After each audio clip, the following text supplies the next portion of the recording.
Hey Smoothers, how's it going? Today we're going to learn how to speedrun Back for Blood Act 2. This is the deck that the person in first place used. This is the deck you should use. Once again, you're going to have to use Evangelo for his movement speed, and the time starts once you press ready. So for the first level, you're going to need to buy a toolkit, and from this level on until the boat skip, you're going to want to keep checking the store for a stock that gives you movement speed. While you're in the store, you can also buy a grenade if you want to, because grenades are super useful for getting rid of locked doors and destroying the nest nodes that you need to kill. Once you've bought that stuff, exit the safe room, run down the road, and eventually you'll get to this one parking garage. This is where the toolkit is going to come into play, as you're going to be able to skip like 2 minutes of the run. You just open this one door and you're gone.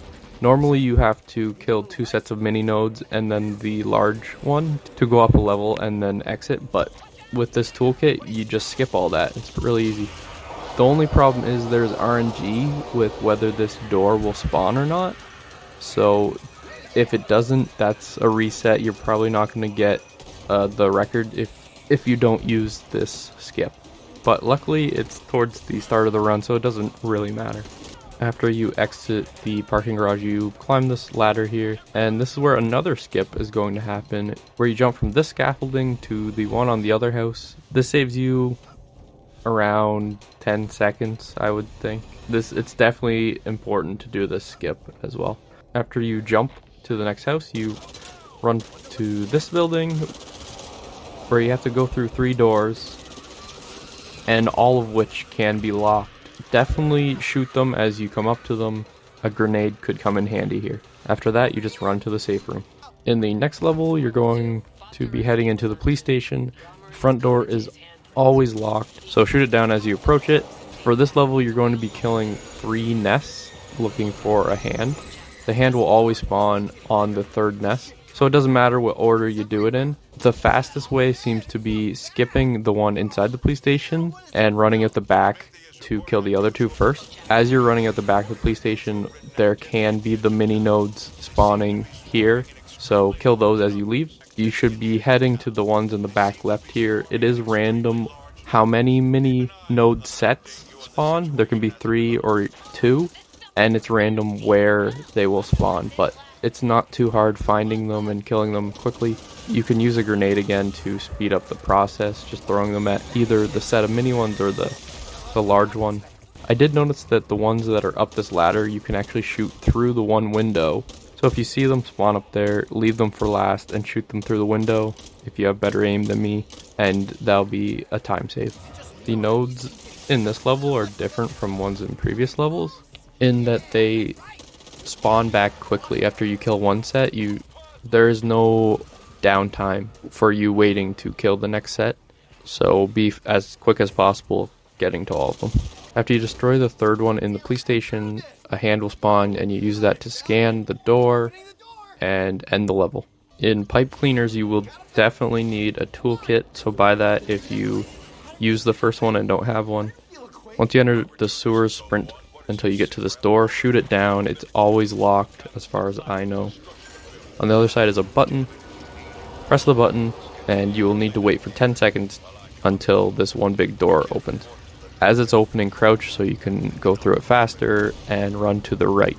There are a lot of sleepers in this section, however if you just keep running you should be able to avoid most of them, and Evangelo can break out one time. Slide down this section here. It doesn't matter which way you slide to, the route is still the same distance. If you go right, then you just take your first left and then left.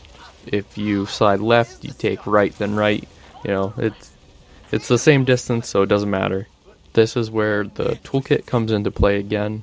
You use it to open this door, which just is a shortcut to the catwalk that's broken. Jump across the catwalk, climb up the stairs here, and press the button. This will start the first section where you can loot. You have 30 seconds until the one door will open, So this is where you should heal up if you need to. If you're lucky, you will find attachments like stocks or the holographic sight to give you movement speed. But after you're done looking, head to the door and crouch so you can enter faster. Climb the 2 ladders and you're at the end of the level. The next level is pretty simple. You're just going to run down the river, take the same path I do. So just like the first act, you're going to want to do a lot of sprint jumping. But what I've seen, there's a new tactic where you sprint and jump, then press crouch, just to stay in the air for longer and keep your momentum without using your stamina. Run through this building, through these 2 windows. Just keep running until eventually you will get to this building. Both doors can be locked on this building, so shoot them as you approach them, or use a grenade if you found one in the previous level. Run through the storage house, and watch out for the sleeper that spawns by these stairs normally. Up the stairs, you will run into an area where you need to kill a nest again. So there's 2 sets of the mini nodes you have to kill, and then the final one will spawn. Shoot it, run through the building, and you'll get to the safe room. In trailer trash, you sprint all the way to the end of the road, so you can lower this and then untie the boat. Once you untie the boat, you have 30 seconds of free time to loot, do whatever you want. Eventually, the boat will drift down the river. Don't jump on it when your character says jump. Jump on it once it sounds like it hits something. That's when you'll actually be able to jump across the river. Past the river, you'll get to this house where both doors can be locked. Once you're through the house, take this path that I take to get to the safe room. It's the fastest way, I think. Make sure you jump on this truck and trailer just to give you a small boost, because when you're running in the water, you run slower. This next level is where the boat skip happens, so hopefully by this point you have the purple stock. I'm not sure if this jump is possible with the blue one. You need to make sure it's a stock that gives you mobility as well. They look like this. Take the same path I'm taking here, where you jump over this boat, and I guess it's all boats. You just run, take this path until you get to the blue boat. Once you're on the blue boat, you're going to jump to your left over the sea containers. So if you have enough mobility, you can make this jump, crouch once you get to the end, and then you just run to the end of the safe room. If you don't have enough mobility and you hit the ledge, you're not going to pull yourself up. You're going to go into like a down state, and someone's going to have to pick you up. Sometimes this can kill the run. Sometimes it's okay. I had it a couple of times where the bots were picking me up without even being near me, so there was still time saved on this. If you don't want to try the skip, then you have to run around, adding around 10 seconds to your run. The next level is all about use speed. You have to hook up these 3 containers, which spawn in I think 6 different spots. The first one is always in the same spot. It doesn't matter where they spawn because there's a lot of forced downtime between the hookups. The most important part is how fast you hook it up when the helicopter actually is in position. After you hook up the second container, a breaker will spawn. You don't need to kill it in order to end the level. However, in this forced downtime between the pickups, you might as well kill it because it could cause you grief as you're hooking up the last one, like knocking you off of it and stuff, so you might as well kill it while you have the time. The last 3 levels are all about damage. In this one, you just run down the street until the ogre spawns, run back to the minigun, and this level's really easy, honestly. Then you just run to the safe room.